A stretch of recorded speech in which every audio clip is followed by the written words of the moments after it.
প্রধানমন্ত্রী তারেক রহমানের সাথে সাক্ষাৎ করেছেন ঢাকায় নিযুক্ত ভারতীয় হাইকমিশনার দীনেশ ত্রিবেদী।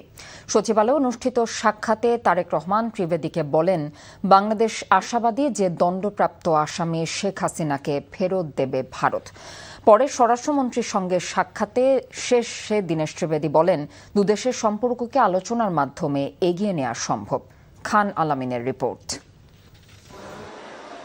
জুলাই বিপ্লবে পালিয়ে যাওয়া শেখ হাসিনাকে ফেরত দেয়া এবং সীমান্ত ইস্যুসহ নানা বিষয় নিয়ে দুই দেশের সম্পর্কের টানাপোড়েনের মধ্যে প্রধানমন্ত্রী তারেক রহমানের সঙ্গে সাক্ষাৎ করলেন ঢাকায় নিযুক্ত ভারতীয় হাইকমিশনার দীনেশ ত্রিবেদী। সাক্ষাতে প্রধানমন্ত্রী আশাবাদ ব্যক্ত করেন, মানবতা বিরোধী অপরাধে দণ্ডিত শেখ হাসিনা এবং ওসমান হাদির হত্যাকারীদের প্রত্যর্পণ প্রক্রিয়া ত্বরান্বিত করবে ভারত। সম্পর্ক আরও এগিয়ে নিতে উপযুক্ত পরিবেশ তৈরির উপর গুরুত্ব আরোপ করেন প্রধানমন্ত্রী। পরে এই সাক্ষাতের বিষয়ে কথা বলেন পররাষ্ট্রমন্ত্রী খলিলুর রহমান। জানান, দুদেশের সম্পর্ক এগিয়ে নিতে সহায়ক পরিবেশ সৃষ্টির বিষয়ে গুরুত্ব পেয়েছে বৈঠকে। ফেরত চাওয়া হয়েছে শেখ হাসিনাকে।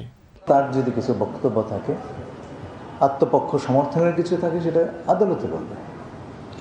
তো 5 তারিখে হাসিনা যে কাজটি করেছে সেটা হচ্ছে বাংলাদেশের জুডিশিয়ারি রাষ্ট্রের একটি স্তম্ভতার প্রতি বিধ্বংসী দিক, এবং আমরা আশা করব আমাদের এই বিষয়টি ভারত সরকার অনুধাবন করবেন। আমার ধারণা হচ্ছে তাদের সঙ্গে কথা বলে তারা জিনিসটা বুঝতে পেরেছেন। প্রধানমন্ত্রীর সঙ্গে সাক্ষাৎ শেষে ভারতীয় হাইকমিশনার যান স্বরাষ্ট্রমন্ত্রীর কার্যালয়ে।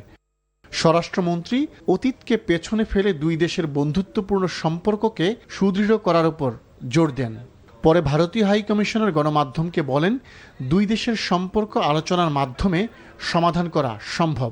People of India, Prime Minister of India is looking forward, and we are positive that দুটো লিডার সাথে বসলে আলোচনা হলে ডেমোক্রেসিতে ইস্যুস থাকবে।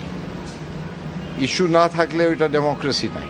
ঠিক আছে, আমাদের ইস্যু হবে, বাংলাদেশের ইস্যু হবে, কিন্তু মানুষের ইস্যু একটাই, যে ভালো সম্পর্ক।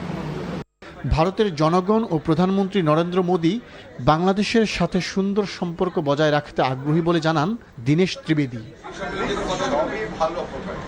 খান আলামিন, NTV নিউজ, ঢাকা।